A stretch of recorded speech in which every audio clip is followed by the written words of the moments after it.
Bonjour et bienvenue chez Megahertz Shop. Aujourd'hui un petit tuto vidéo pour expliquer le fonctionnement de notre kit Wi-Fi bateau.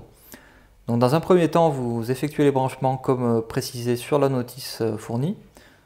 Ensuite, vous vous connectez sur le réseau Wi-Fi qui est diffusé par le kit. Donc MHZ kit bateau suivi d'un numéro de série.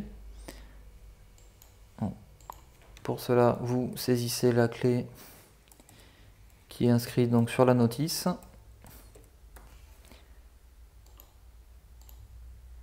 Et vous attendez que ça se connecte. Une fois connecté, vous ouvrez votre navigateur internet et vous saisissez donc l'adresse IP 192.168.66.1.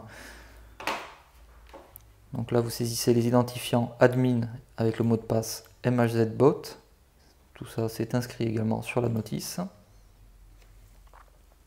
Et vous allez dans l'onglet Wireless.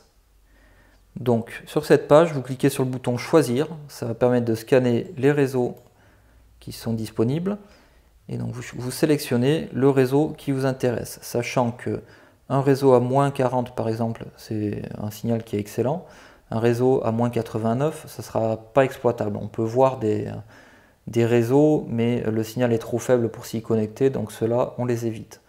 Donc vous cochez le réseau Wi-Fi choisi et vous cliquez sur sélectionner. Ça va remplir automatiquement la case SSID. Si le réseau est sécurisé, ça remplira également automatiquement le type de sécurité et ça fera apparaître la case pour saisir la clé de sécurité du réseau. Donc une fois que vous avez configuré votre réseau Wi-Fi, vous cliquez sur sauver. Donc sauver, ça n'enregistre que les paramètres modifiés sur la page, mais ça ne les applique pas. Donc pour valider le choix que nous avons fait, on clique sur appliquer.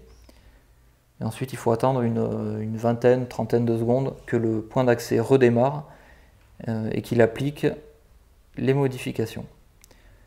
Une fois qu'il a redémarré, on peut accéder à l'onglet Main qui permet d'afficher l'état de la connexion et le niveau de signal.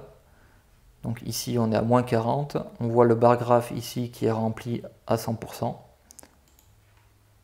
Donc on est bien connecté au réseau sélectionné avec un signal excellent. Donc les points à retenir, c'est l'adresse IP à saisir une fois qu'on est connecté au réseau Wi-Fi. On clique sur choisir, on scanne les réseaux, donc on coche le réseau qui nous intéresse et ensuite on le sélectionne. Ici, on clique sur sauver. Une fois qu'on a cliqué sur sauver, il y a un bandeau qui apparaît avec le bouton appliquer. Si vous n'avez effectué aucune modification, vous pouvez cliquer sur sauver, ça n'apparaîtra pas, ça vous dira qu'aucune modification n'a été effectuée. Donc cette explication, elle s'applique au kit Wi-Fi bateau, mais également au kit connexion hotspot et au kit Wi-Fi voyage. La seule différence, c'est que le kit Wi-Fi voyage n'a pas de point d'accès Wi-Fi pour rediffuser localement, donc vous n'aurez pas l'étape connexion au réseau Wi-Fi sous Windows. Donc c'est tout pour ce tuto vidéo et à bientôt.